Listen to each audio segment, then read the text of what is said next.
When I rented that old apartment, I was just thinking about the cheap price. It was an old building in a quiet neighborhood.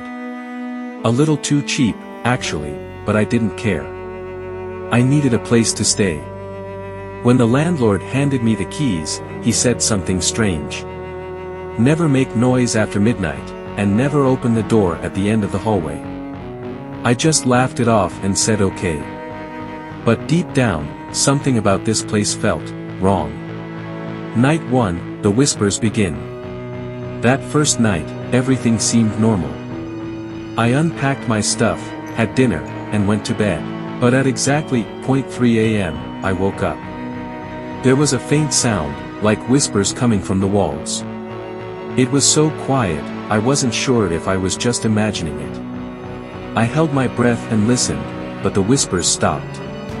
I shook it off as my mind playing tricks on me, drank some water, and went back to sleep. Night 2, the creepy laugh. The second night, things got weirder. I was sitting on the couch, scrolling through my phone, when I heard it, a soft, muffled laugh. It came from the end of the hallway. Right behind that forbidden door. My heart started pounding. I slowly walked over, trying to listen. The door was closed. There was no one there. I stood there for a moment, feeling the air around me get colder. Then I turned back and went to my room, pretending I had imagined it. Night 3, something behind the door. That third night was the worst. I was lying in bed when I heard it breathing. It was coming from the other side of my bedroom door.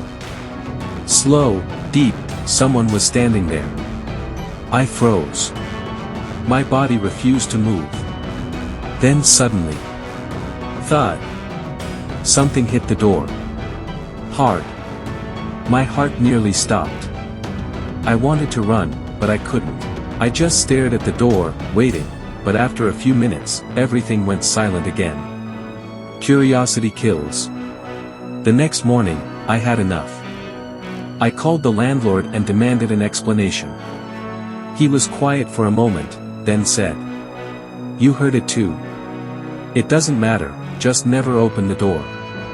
My stomach dropped. You heard it too. That meant, he knew. But I was too stupid to listen. That night, at exactly 3 a.m., I walked up to that door. My hands were shaking.